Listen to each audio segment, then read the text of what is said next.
Hey, are you one of those network marketers who think that you're doing all you can and you're giving all the information you have to your prospect, and yet they don't join you and you don't know why? They wouldn't even tell you why. And if you have this issue, that's what I'm going to talk about. There is a chance that you are doing one small mistake. So stick around. And if we haven't met, my name is Edita. I'm from VIE Now. I'm a network marketer like you. I love network marketing, but I hate prospecting. I hate chasing people. I don't like approaching people with asking them to look at my stuff. And it feels uncomfortable. I was struggling until I found a way to get people to come to me instead. And that's what I talk about at VIE Now. And if you would like to grab my 3-step formula to recruit new team members without having to prospect, without having to chase, and without having to feel awkward, you can find a free video at viesnow.com/3steps. And today I want to talk about a little bit about prospecting, or maybe not prospecting as such, but having a conversation with your prospects, whether it's on a phone or in a messenger. I think the most common medium these days is social media. A lot of us connect through messages, whether it's Facebook or LinkedIn or Instagram or somewhere else. Anyway, so and this is something that I keep seeing all the time, quite a bit, and I get messages like that. I get communications like that myself. And I think it's a mistake, a big mistake, that a lot of network marketers are doing. But it's very easy to fix. So first of all, when you connect with somebody and when you say hi, what do you say to them afterwards? What do you say after saying hi? What question do you ask? Here's the thing: when I get a communication from someone and they are saying, let's say they connected with me, I accepted a friend request, and they send me a message, thanks for connecting, how are you, or how are you today? And I'm like, I used to try to respond these kind of messages back in the day, and I don't anymore. I just get turned off by these kind of messages, because how are you? So where do I start? What exactly are you interested in? What do you want to know about me? Which aspect of my life? Do I start from today? Do I start from yesterday, or from a year ago, or something else? So it's way too vague.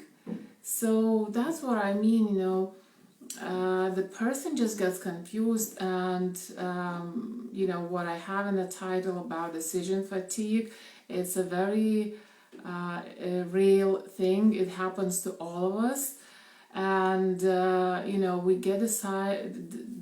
we get tired from making decisions every single day, and people have defense against it. People avoid making too many decisions because they intuitively know, and though people don't necessarily realize that themselves, that they get tired from decision making, but intuitively they protect themselves. I know it from myself when towards the evening I get tired from all the little things I needed to decide, what to wear, what to eat, what to buy, what to, all these things, they all add up. So towards the evening, if somebody asks me, if my partner asks me, what do you want for dinner? I'm like, I don't care, I don't mind, whatever. I don't even want to think about it. Everything is going to be fine, just make it. Anyway, so that's what you might be doing to your prospect as well. So one thing is how you start that conversation, and be more specific than just saying, how are you? How's life going? How are you doing in these crazy times?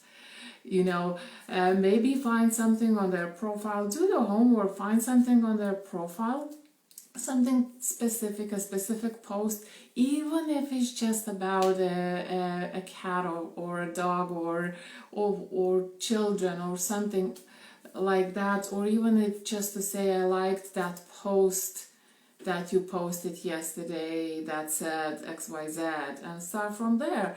Be a bit more specific, make it easier for people to connect with you, because if your questions are abstract, they're gonna be confused. And I keep saying, a confused mind doesn't make decisions. A confused mind runs away from making decisions, from those situations that confuse them.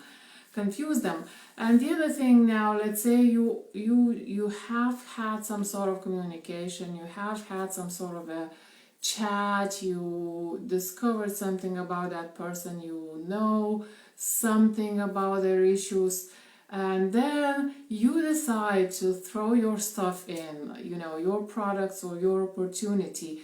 And usually what I get at that stage is sheets and sheets of probably a copy-paste message, which, it depends on the situation. Sometimes it is easier, but it depends on the situation. But the problem with those messages is that they are too long. They give too much information all at once.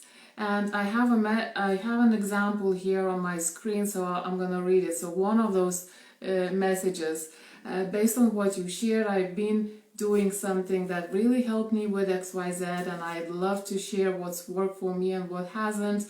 It's hard to break down over the messenger. I know I'm super visual, so I need to see everything.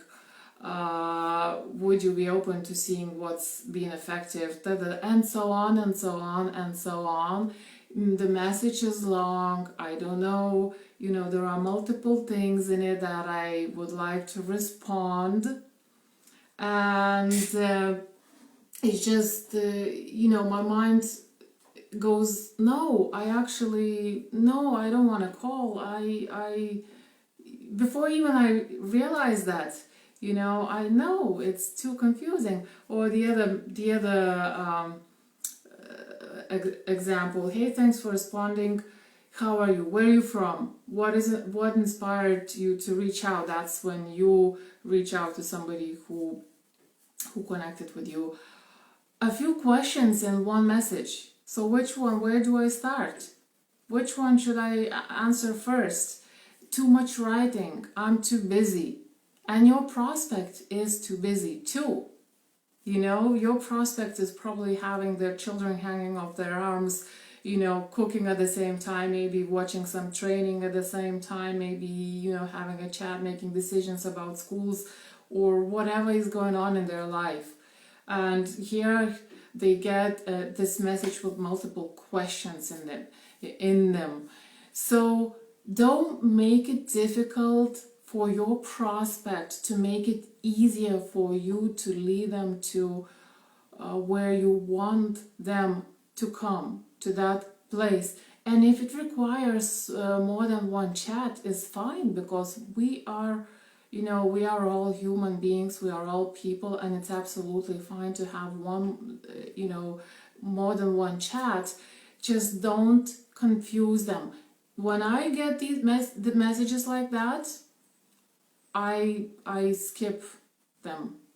I totally get turned off and I don't react to them. I don't have time, and I think it very kind of feels like, these multiple questions in one message, it feels like they are making it easier for themselves. They're trying to look friendly and that they care, but by putting these multiple questions in one message, they're showing exactly the opposite. Because in real life, what happens? Usually you ask a question, just one question, and you wait for the answer.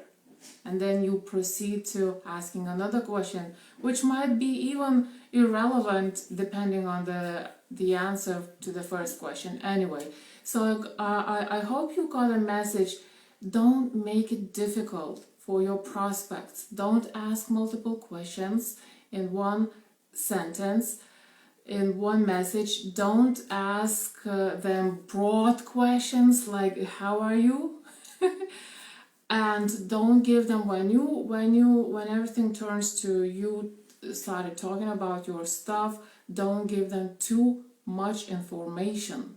Don't send sheets of words to them. Be very specific and very simple and very human. We don't talk like that in life. Try to imagine real life situations, and I think it's gonna inform you quite well. So anyway, I hope you liked the video. If you did like the video, grab my free video, 3-step formula to recruit new team members without having to prospect, without having to chase, without having to send scripted messages to anyone, without feeling awkward, at viesnow.com/3steps. I believe I put a link in the description of this video. Thanks very much for watching, and I'll be talking to you tomorrow. Bye now.